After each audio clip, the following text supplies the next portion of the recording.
মায়েরা প্রত্যেকদিন তন্ডুল সঞ্চয় করে। তন্ডুল মানে চাল। মেপে নেওয়ার পর 3 মুঠো করে তুলে রাখে, রাখেন না? রাখেন তো? যে মা রাখে না তার ঘরে লক্ষ্মীও থাকে না। চাল মেপে নিলে 3 মুঠো ফেরত দিতে হবে। তাহলে মায়েরা চাল সঞ্চয় করে, পুরুষরা অর্থ সঞ্চয় করে। সত্যি কথা বলুন, ধর্মটা যদি চাল বা টাকার মতো হতো আমাদের জমাতে সুবিধে হতো না? কি খুব সুবিধা হতো, নিত্য জমিয়ে রাখতাম। এখন ধর্মটা দেখতে কিরকম, ধর্মটা কি এটা কি জেনেছি? সবাই বলে, আমিও বলি ধর্মকর ধর্মকর। ধর্মটা কি ব্যাপারটা? দেখতে কেমন? চালটা যেমন দেখে চিনি, টাকাটা চিনি, গান্ধীজির ছবি আছে। তাহলে ধর্মটা কি? এই ধর্ম তত্ত্বটা বোঝাবার জন্য ভগবান শ্রীকৃষ্ণ 13টা বছর বিনা পয়সায় অর্জুনের গাড়ি চালালেন। জানেন? একাদশং ব্রজোদশং দ্বাদশং মথুরাপুরী ত্রয়োদশং পাণ্ডবরথং 89 দ্বারকারাজনম। 125 বছর ভগবানের লীলা, তার মধ্যে 13 বছর একদম ফ্রি সার্ভিস দিলেন অর্জুনকে। কেন? ধর্ম তত্ত্বটা বোঝাতে হবে। ভগবান বারবার বুঝিয়ে, যখন 13 বছর যেদিন পূর্ণ হলো, ভগবান চলে যাচ্ছে, যাবার আগে জিজ্ঞেস করলেন, অর্জুন সখা ধর্মতত্ত্বটা বুঝতে পেরেছো? বলে, না সখা, বোঝা হলো নি, একটু বলে যাও। ভগবান বলল, আর বলা যাবে না, সময় শেষ।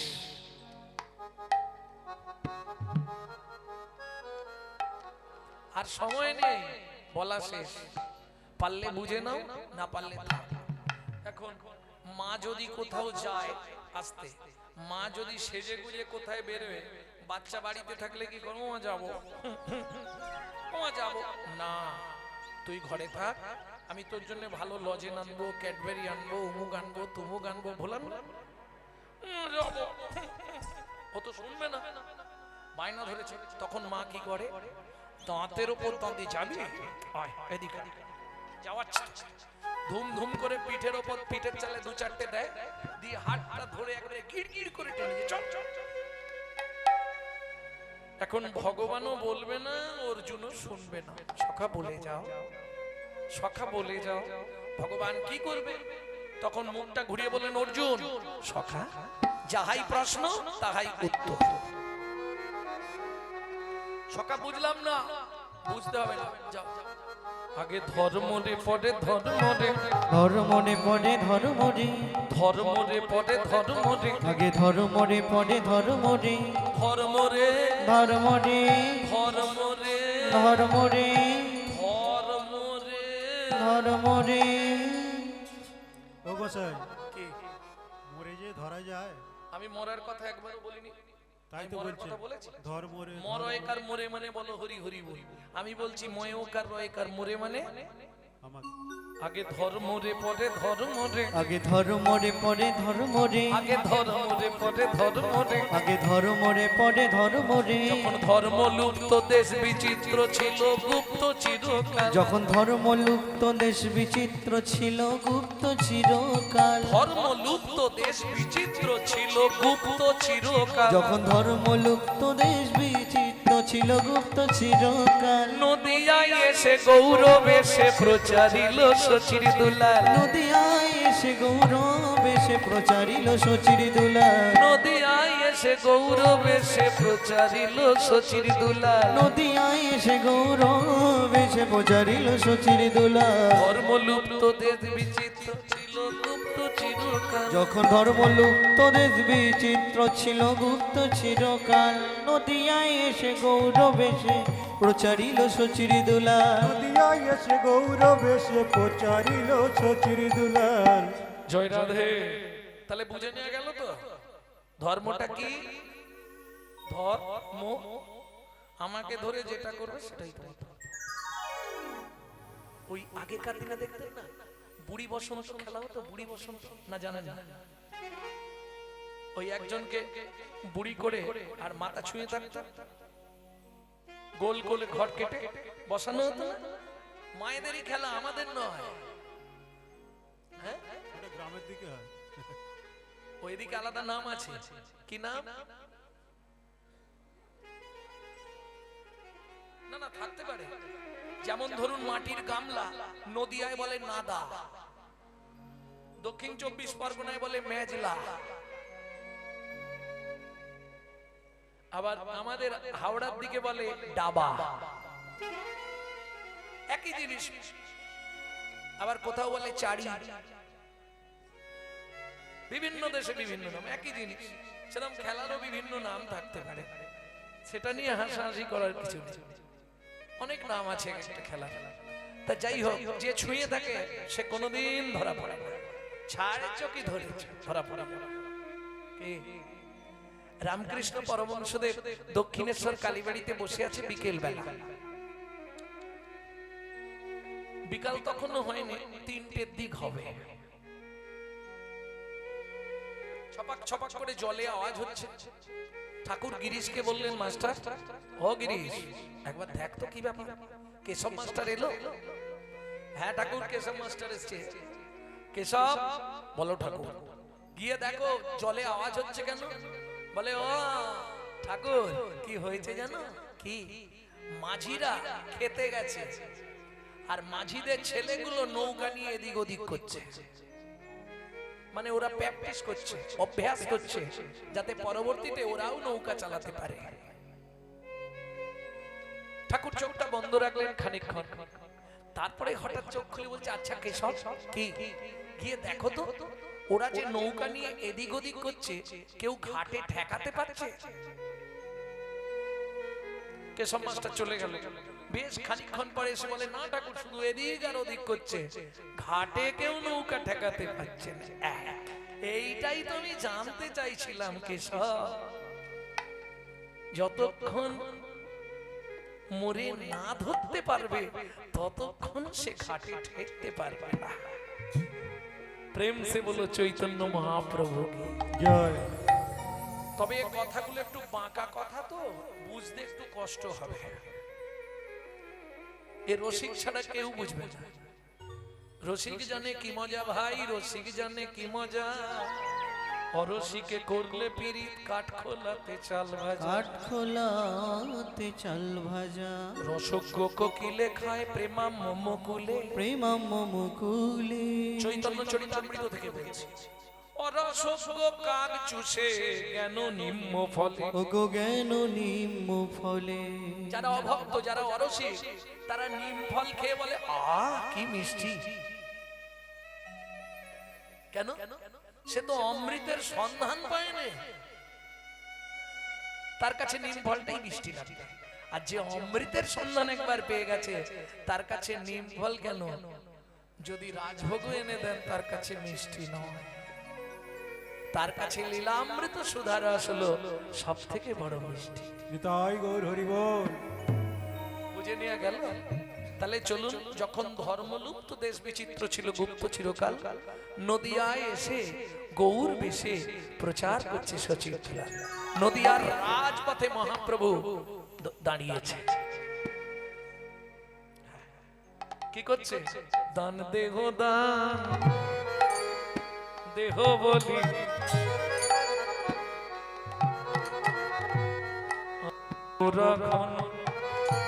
ডাকে। দান দেহ দেহ বলি, আমার গোরা ঘন ডাকে ডাকে গো। দান দেহ, দান দেহ বলি, আমার গোরা ঘন ঘন ডাকে গো। দান দেহ বলি, আমার গোরা ঘন ডাকে ডাকে গো। ওগো নগরের না গদি গণ পড়ল বিপাকে বিপাকে গো। ও গনদিয়ান গড়ি গণ পরল বিপাকে বিপাকে গো দেহদান দেহদান দেহদান দেহদান দেহদান দেহদান দেহদান দেহদান ওগো ভাবা বেশে গৌরচান দেহদান দেহদান বাবা বেশি গৌরচান দেহদান দেহদান ভাবা বেশে গৌরচান দান দেহ দেহদান বাবা বেশি গৌরচান দেহ দেহ দান বাবা বেশি গৌরচান দেহ দেহ দান বাবা বেশি গৌরচান দেহ দেহ দান বাবা বেশি গৌরচান দেহ দান দেহ দান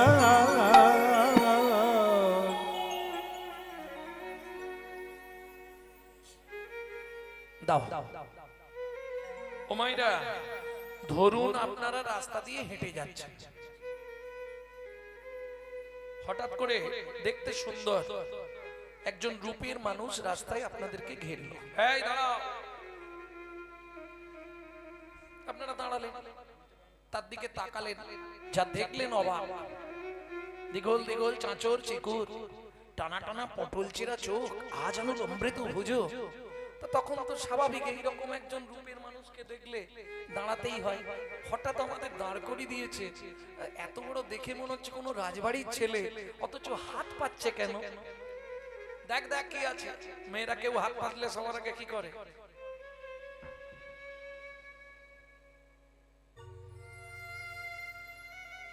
এখন উঠে গেছে আগেকার দিনে আঁচলে মারত এখন সব ব্যাগ তাই না সবার আগে আঁচলটা খুল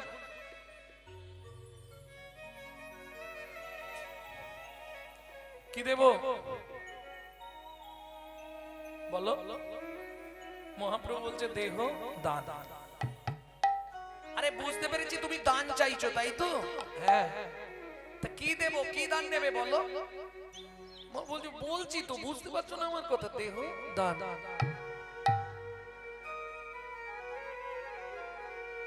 এরা তো বিপাকে পড়ে যাচ্ছে এই রাস্তার মাঝখানে এইভাবে দুই বাহু ঘিরে দেহদান দেহদান আরে কি দেব বলবে তো দাও দেহদান কি দেব বলো আহা কি দান চাইছে একটু ভেতরে চলো উপরে আর থাকবো না এবার একদম ভজনশীল যারা তাদের বোঝানোর সুবিধার্থে একটু ভেতরে ঢুকবো গৌর প্রিয়সী একো নারী অন্য নায়িকায় কহিছে ঠারি ঠারি মানে ধাক্কা দিয়া কি চাইছে বুঝতে পারছিস না কি বুঝলি না দেহদান এখনো বুঝিস না বলে না বুঝতে পারছি না আবার বলছি শোন আছয়ে অদত্তা তনয়া ঘটে কেমনে ওদন রচয়ে তোরে ও মাইরা অদত্তা তনয়া বোঝেন বিয়ের যোগ্য কন্যা বিয়ের যোগ্য কন্যা যদি বাবা মার মাথার ওপর থাকে সেই বাবা মা ভাতের থালা নিয়ে বসলে ভাতের দিকে তাকালেই চিন্তা হবে খাবো তো পরে কি করে মেয়েটার বিয়ে দেব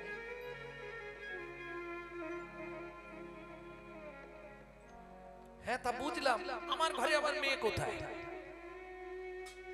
তুই কাকে কি বলছিস হ্যাঁ বলছি তোকেই বলছি আছয়ে অদত্তা তনয়া ঘরে তনয়া ঘরে কেমন অদান রচয়ে তোরে বুঝলি না তোর ঘরে যে কন্যা আছে ওই কন্যার বিয়ে দিতে বলছে বলে বুঝলাম না আমার ঘরে আবার কন্যা কোথায় আমার তো একটাই ছেলে আমার আবার মেয়ে কোথায় যেই বলেছে মেয়ে কোথায় তখন গৌর প্রিয়সী নাগরী হাত জোড়ো করে বলছে শুনবি মেয়ে কোথায় তোর মতি গুণবতী তনয়া বড় তোর মতি গুণবতী তনয়া বড় তোর মতি গুণবতী তনয়া বড় মতি গুণবতী তনয়া বড় বলি গৌর বিশ্বম্বরে সম্বন্ধ করো ওই গৌর বিশ্বম্ভরে সম্বন্ধ কর বলি বিয়ে দেনারে বিয়ে দেনারে গৌর চরণে মতিকে দিয়ে দেনারে গৌর চরণে মতিকে প্রাণে গৌর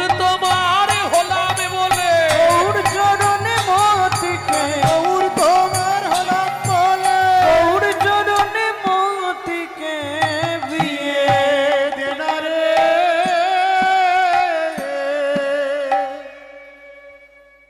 ও মায়েরা এখন বিয়ে দেওয়ার আগে বাবা মা ভালো করে যাচাই করে দেখবে ছেলে কি রকম, নাহলে হুটপাট বিয়ে দিয়ে দিলে বাবা মায়ের কপালে কষ্ট হচ্ছে। হ্যাঁ রে ও মতির মা, তোর মতির বিয়ে দিবি না? হ্যাঁ দেবো তো, কিন্তু ছেলে কি করে বল দেখি। ছেলে তুলনা নেই, আরে সে তো জানি তুলনা নেই, কি করে সেটা বল। ছেলের অগাধ সম্পত্তি, ছেলের আছে না ছেলের বাবার আছে, সত্যি করে বল।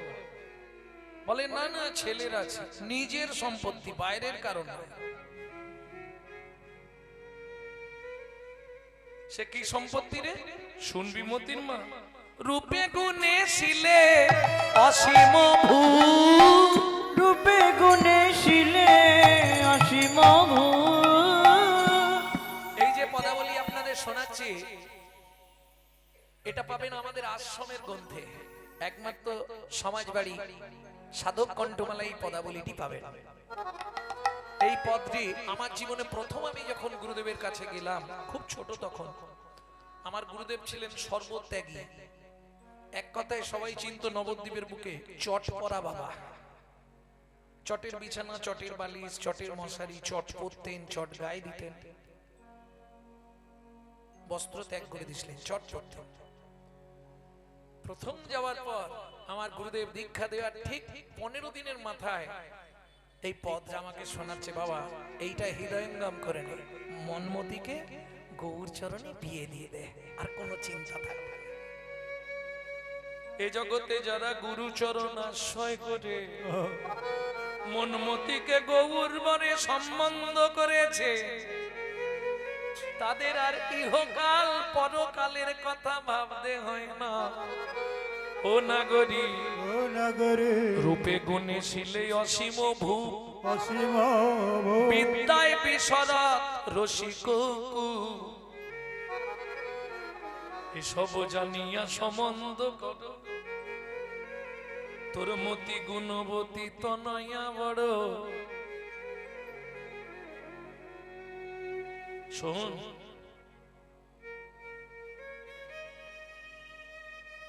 যদি গৌরের সঙ্গে তোর মনমতির বিয়ে দিতে পারিস, তাতে লাভ কি হবে জানিস কি? যারা তোর কুটুম্ব হবে তাদের পরিচয়গুলো শোন। বলো শুনে নি, দিতে পারি না পারি অন্তত শুনে রাখি।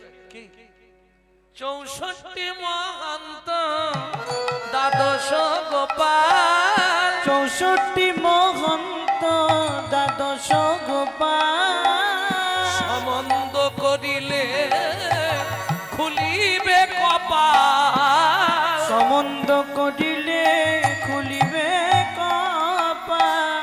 এসব কুটুম্ব হইবে ঘরে, এসব কুটুম হইবে ঘরে, তারা কৃপা করে উদ্ধার করিতে পারে, তারা কৃপা করে উদ্ধার করিতে পারে। বলি বিকায়ে দেনারে, বিকায়ে দেনারে, গৌর চরণে মতিকে বিকায়ে দেনারে, গৌর চরণে মতিতে বিলায়ে দেনারে, গৌর চরণে মতিকে বিলায়ে দেনারে, গৌর চরণে মতিকে বিকায়ে দেনারে।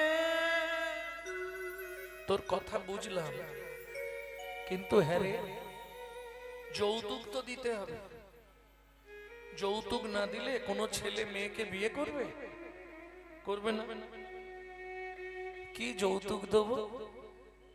নাগরী বলছে মতির মা, দুটো জিনিস দিলেই তোর মতির বিয়ে হয়ে যাবে।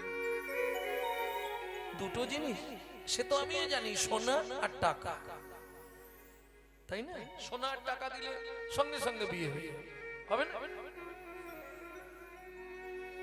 নাগরী বলে মতির মা, শ্রদ্ধা ভক্তি যৌতুক দিয়ে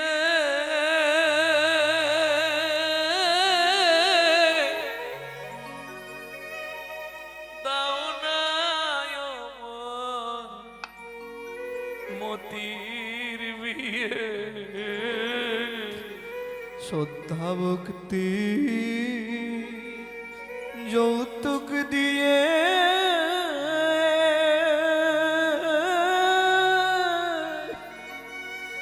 যাও না মতির বিয়ে। শ্রদ্ধা আর ভক্তি, এই দুটো থাকলেই তোমার মতির বিয়ে হয়ে যাবে। এই প্রসঙ্গে একটা কথা বলি আপনাদের, কারণ ভক্ত ছাড়া তো এসব কথা বেরোয় না। খুব মনের মানুষ না হলে এই পদাবলীটা আমি মনে হয় বছর 10-15 পরে গাইছি, তাই তো?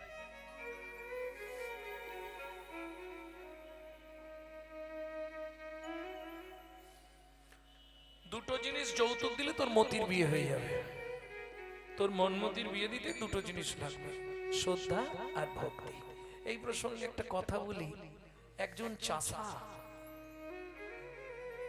ওই ধান গাছ লাগাচ্ছে, ওটাকে কি বলে? রুইছে, রোয়া। ধান গাছ বসাচ্ছে। এই সময় একদল ওই সাধুরা সব রাস্তা দিয়ে যাচ্ছে। তা চাষা ওই ধান গাছ লাগাতে লাগাতে জিজ্ঞেস করছে, কি গো তোমরা সব কোথায় যাচ্ছ এই সকাল সকাল? বললে, আরে তুই জানিস না ওই পারে হরিনাম হচ্ছে না, সমস্ত ভক্তের প্রসাদের ব্যবস্থা আছে, ওই জন্য আমরা যাচ্ছি, একটু হরিনামও শুনবো, একটু প্রসাদও পাওয়া হবে। তুই যাবি নাকি? দেখবেন সাধুদের কাজ, আপনার সঙ্গে দেখা হলেই বলবে চ। কেন? যদি বলে কয়ে একটা লোকও বাড়াতে পারি তাতেই লাভ। যে জীবনেও শুনতে যাবে না তাকেও যদি ধরে আনতে পারি ওটাই লাভ। কি লাভ? আমার দ্বারা ওর তো আস্বাদন হবে, এতে ওর যে পুণ্যটা হবে কিছুটা ভাগ তো আমি পাবো। প্রেম সে বলো নিতাই গৌর হরি হরি বল। আর তা যদি নাও পাই আমার দ্বারা তোর উপকার কিছু হবে। যদি কিছু বুঝতে না পারে শুনলেও উপকার। কালকে বলেছি, বুঝে বা না বুঝে কে হো, শুনিতে শুনিতে সে হো, তারই হয় চৈতন্য উদয়। কিরে কি দেখছিস? আরে ধান গাছ কালকে লাগাবি, চ আজকে। ইচ্ছা ছিল,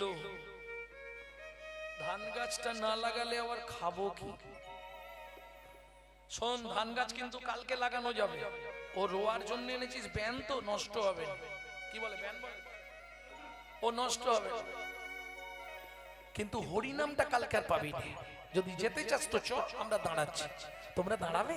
তাহলে একটু দাঁড়াও, আমি ঘরে যাব, হাত পাটা ধুয়ে একটা কাপড় পরে চলে আসবো। একটু স্নানটা করে নেবো, কাদা কাদা ভর্তি তো। এরা রাস্তায় দাঁড়িয়ে আছে, চাষা বাড়িতে গেছে। ও গৃহিণী, গৃহিণী কই গো? ও মা, তুমি চলে এলে? খাবে বলে? না না খাবো না, তুমি ঝপ করে আমার একটা পাঞ্জাবি আর ধুতি বার করো তো, আমি ঝপ করে স্নানটা করে এই কাদা টাদা গুলো ধুয়ে আসি। কোথায় যাবে? আরে ওই পাড়ায় হরিনাম হচ্ছে, সব রাস্তায় দাঁড় করিয়ে রেখে এসছি, ওদের সঙ্গে হরিনাম শুনতে যাও। গিন্নি বলছে, বাবা নিজের কথাই ভাবলে আমি ঘরে পচে মরবো নাকি? তুমি যদি যাও তাহলে আমিও যাব। আরো একজন বাড়লো, বলে দেখো মেয়েদের কিন্তু বেরোতে দেরি হয়, দেরি করলে বাবাজিরা চলে যাবে, তুমি তাড়াতাড়ি বেরো, তোমার আগে আমার হয়ে যাবে। দেখো না চাষা তো স্নান করেছে, সে ধুতি পানি কই গো হলো, বলে হয়ে এসছে। আরে কিছু মনে করবে না, মেয়েদের একটু টাইম লাগবে, কারণ একটু সাদা টাদা করার ব্যাপার আছে তো, এখানে সাদা ওখানে লাল সেখানে কালো সব লাগাতে হয় না, একটু দেরি হবে। তো তো সাজছে, সাজতে সাজতে এমতো সময় স্কুল থেকে মেয়ে এসে গেছে। মা কোথায় যাবে তোমরা? আরে হরিনাম শুনতে নিয়ে যাচ্ছে তোর বাবা। ও আমি যাবো। দেখ মা তোর তো ভালো জামা কাপড় নেই, তুই কি পরে যাবি? কেন? কাপড় চেয়ে আনছি কাকিমাদের বাড়ি থেকে। ও কাকিমা একটা কাপড় দাও। কাকিমা বলে তো লজ্জা করে না, আমাদের এক একটা শাড়ির দাম জানিস তুই? ওই হরিনামে গিয়ে মাটিতে বসবি, ধুলোয় বসবি, আর কাপড় নোংরা হয়ে গেলে তুই তো কাচিয়েও দিতে পারবি না, সে ক্ষমতাও তোদের নেই। তো এই কাপড়টা দিই কি করে? ওই গাছতলায় যে কাপড়গুলো জমা করা আছে ওর মধ্যে থেকে একটা দেখে নে। না না থাক কাকিমা লাগবে না। মেয়েটার হাসি মুখটা ফ্যাকাশে হয়ে গেল। বেরিয়ে যাচ্ছিল, তাদের বাড়ি এক মহিলা বাসন মাজছিল, সে ডেকে বলল মনিকা কে? তুই এক কাজ কর, এরা দুর্গা পুজোয় আমাকে একটা নতুন শাড়ি দিয়েছে, আমি এখনো ভাঙিনি রে, ওইটা তুই পরে যা। না না দেখো তোমার শাড়ি হয়তো পরলে কোনো ক্ষতি নেই, কিন্তু হরি নামে তো চটে ধুলো টুলো থাকবে, সত্যি আমাদের কেচে দেওয়ার ক্ষমতা নেই, কাচিয়ে যে তোমাকে দেবো লন্ডি থেকে সে ক্ষমতা নেই, অতএব তোমার শাড়িটা পরে যাব না। কাজের মেয়েটা বলছে তুই আমার শাড়িটাই পরে যা, আর যত পারবি ধুলো মাখিয়ে নিয়ে আসবি। কেন? তুই হরিনাম শুনতে যাবি বলেছে, শুনে আমার আনন্দ হচ্ছে, কিন্তু লোকের বাড়ি তো কাজ করি, আমি তো যেতে পারবো না। তা তুই এক কাজ কর, তুই গিয়ে হরিনাম শুনবি, ওই হরিবাসরে যত ধুলো কাপড়ে লাগিয়ে আনবি, যখন বাড়ি ফিরবি আমি যেতে না পারলেও ওই কাপড়ে যে ধুলোগুলো লেগে থাকবে সেইগুলো আমার মাথার উপরে একবার ছাড়তে, তাই গৌর হরি বল, তাতেই আমার কৃপা হয়ে যাবে। আমি যেতে না পারলেও বৈষ্ণবের চরণ রেণু ভূষণ করিয়া তনু করিয়া তনু, কি গো? বৈষ্ণবের চরণ হরি ভক্তি দিতে বল, তর্পণ মোর শ্রী বৈষ্ণবের নাম, দর্পণ শ্রী বৈষ্ণবের নাম, বিচার করিয়া মনে ভক্তি রস আস্বাদনে, বিচার করিয়া মনে ভক্তি রস আস্বাদনে, মধ্যস্থ ভাগবত পুরাণ, মধ্যস্থ ভাগবত পুরাণ। যারা জানেননি আজকে জেনে নিন, বৈষ্ণবের চরণ জল হরি ভক্তি দিতে বল, বৈষ্ণবের চরণ রেণু ভূষণ করিয়া তনু। যা দেরি করিস না, ওরা সবাই চলে যাবে, তুই চলে যা, আর দেরি করিস না, যা যা যা। ছুটে এসেছে শাড়ি নিয়ে, মা শাড়ি পেয়েছি, ঠিক আছে পরে নে তাড়াতাড়ি। শাড়ি পরে মা মনিকা তাড়াতাড়ি তৈরি হচ্ছে, তাহলে মা মেয়ে বাবা যেতে যাবে, ছেলেটা এসে হাজির। বাবা তোমরা কোথায় যাচ্ছ? হরিনাম শুনতে। আমিও যাব। চলো স্কুল পোশাক পরেই চলে যাবো। আমি তো বেটা ছেলে, আমার কোনো ব্যাপার নেই, চলো। ওমা বোন তো বেরোচ্ছে, তৎক্ষণাৎ আমাকে একটা ওই চিকচিকি দাও, পলিপ্যাক দাও। কি করবি? গাছে কত ফুল হয়ে আছে, আমি পেড়ে আনি ঝপ করে। খালি হাতে যাব, সেখানে হরিনাম হচ্ছে মানে ভগবান আছে, ভগবানের জন্য কিছু নিয়ে যাব না?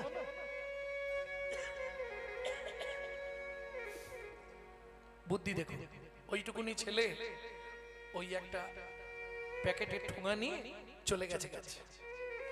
নিচে তো ফুল নাই, গাছে একটু উঠতে হবে। গাছের মধ্যে উঠে যেই না ফুলটা পাড়তে যাবে একটা বিষধর সর্প বসেছিল, দিয়েছে ছবল। যা ছবল দিয়েছে চিৎকার করে উঠেছে ওইখান থেকেই, বাবা!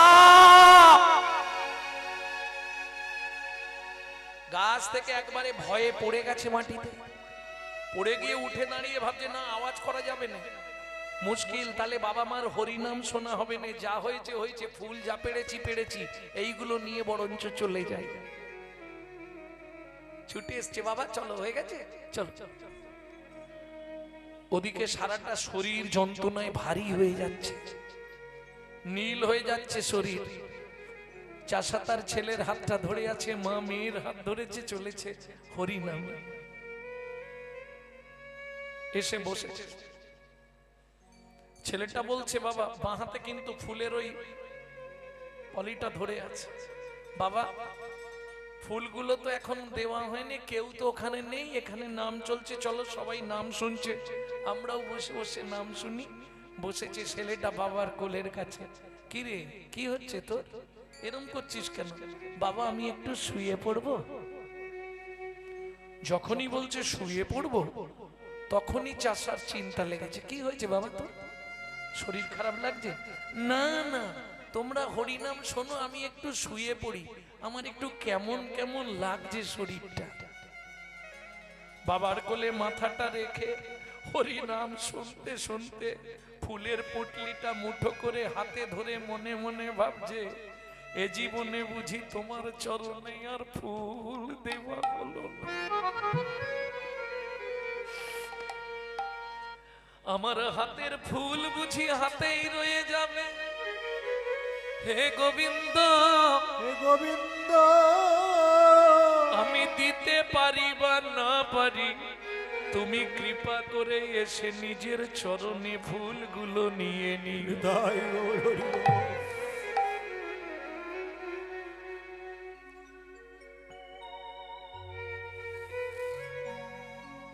চাষা বলছে, খোকা ও খোকা, খোকা ঘুমিয়ে গেলি? ও খোকা, আরে ঘুমিয়ে গেলি নাকি? এই দেখো হরিমতি, এ তো কথা বলছে না, এ কি হলো গো? হ্যাঁ, চাষার চোখে জল, তার স্ত্রী হরিমতি চিৎকার করে কেঁদে উঠেছে, লোকজন সবাই ছুটে এলো সঙ্গে সঙ্গে। আরে এ তো সাপে কেটে মরে গেছে, তো সারা শরীরটা নীল হয়ে গেছে, দেখো ওর কোথাও না কোথাও দাগ আছে, হাতে দেখলো সাপের দাগ আছে কামড়ানো। কোথায় গেছিল? ফুল তুলতে গেছিল, ওই সাপে কেটে দিয়েছে, এ মরে গেছে। শোনো, একে ওই গাছতলায় শুইয়ে রেখে হরিনাম শোনো, আর নালে নিয়ে যাও, গিয়ে সৎকার করো। চাষা মনে মনে ভাবছে, হরিনাম তো কাল আর হবে না, ছেলে মরে গেছে, ও তো আর জীবনে বাঁচবেই না, ওকে গাছের তলায় শুইয়ে দিয়ে হরি নামটা শেষ হলে বাড়ি যাব, তারপর না হয় ছেলের সৎকার হবে। এই চিন্তা করে চাষা হরিবাসরে বসে বসে আপ্লুত হয়ে গেছে।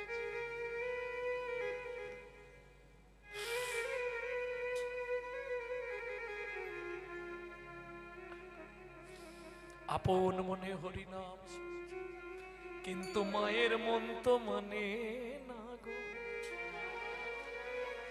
হরিনাম শুনছে বটে, কিন্তু মায়ের মন তো তার পুত্রের প্রতি, কেন বাৎসল্যময়ী জননী কি থাকতে পারে?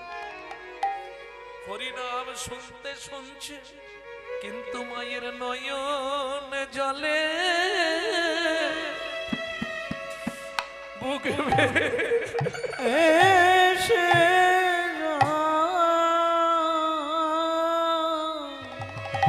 মায়ের নয়ন জলে,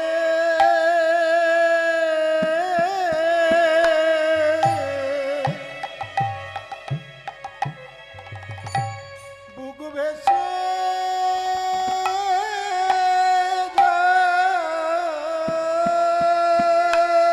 তোমার হরি নামে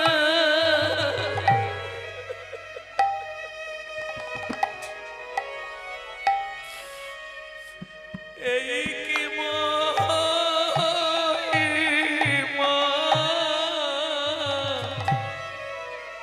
মায়ের নয়ন জলে বুক ভেসে যায়। ওগো হরি নামে তাই গৌর হরি এই মহিমা, মায়ের নয়ন জলে মুখ ভেসে যায়। আমার প্রাণের নিধি তুমি কেড়ে দিলে, মায়ের নয়ন জলে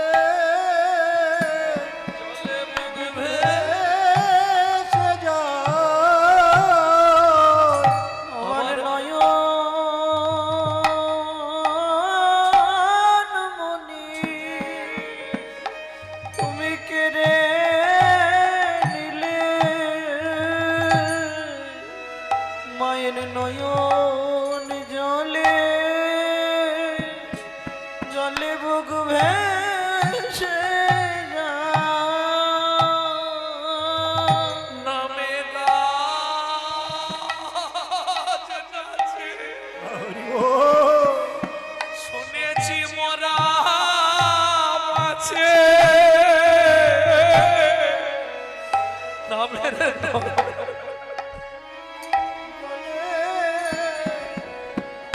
ভেসে যায়।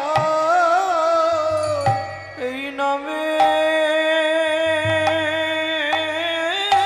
গুণে গাছ নাচে মরা বাঁচে, নয়ন জলে মায়ের ভোগ ভেসে যায়।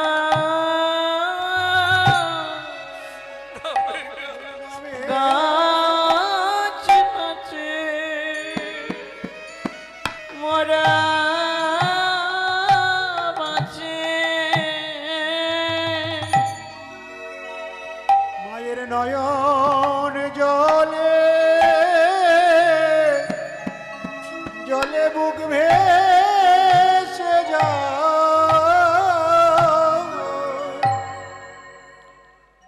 হরিমতি চলো, এবার তো ভোগ নিবেদন হচ্ছে, মানে এরপর প্রসাদ দেবে। আমরা তো প্রসাদ পাবো না, চলো আমরা চলে যাই, ছেলেটার সৎকার করতে হবে। চল।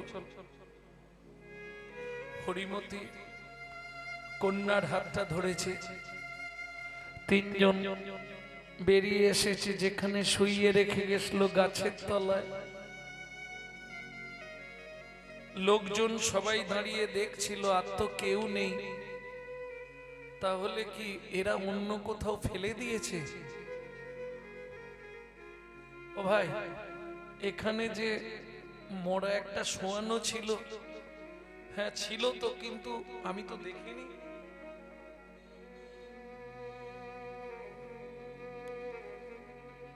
তখনই বললাম নিয়ে বাড়ি চলো, তুমি বললে হরি নামটা শুনে তারপর যাব, মরে গেছে তো আর বাঁচবে না, হরি নামটা ছেড়ে গেলে আর তো কাল পাবো না, একটু শুনে যাই। শুনতে গিয়ে কি হলো বলো তো? আশপাশটা দেখো, কোথাও কেউ যদি ফেলে দেয়। না না, কে ফেলবে? মরা কেউ ফেলে দেয় নাকি? তাহলে মনে হয় পাড়ার ছেলেরা বাড়িতেই নিয়ে গেছে। কি করবে? বাড়ি চলে যাবে? চলো বাড়িতে গিয়ে দেখবো।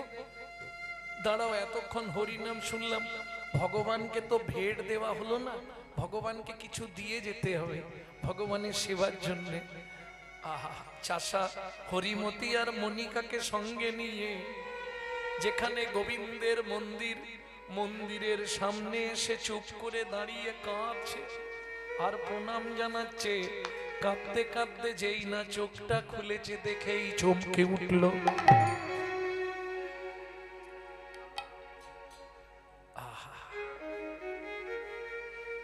মেয়ের নাম মনিকা আর ছেলের নাম মোহন।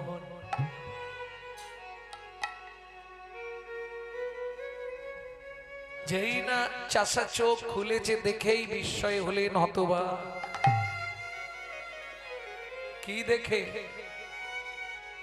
যে ছেলে খানিকটা আগে মারা গেছিল, যাকে গাছের তলায় ফেলে রাখা হয়েছিল, সে তো বসে বসে চরণে ফুল দেয় গো। বসে বসে চরণে ফুল দেয় গো। তার কতই আশা করে তুলে আনা ফুল, বসে বসে গোবিন্দ চরণে ফুল দেয় গো। তার কত কষ্টে তুলে আনা ফুল, বসে বসে গোবিন্দ চরণে দেয় গো। কত কষ্টে তুলে আনা ফুল মোহন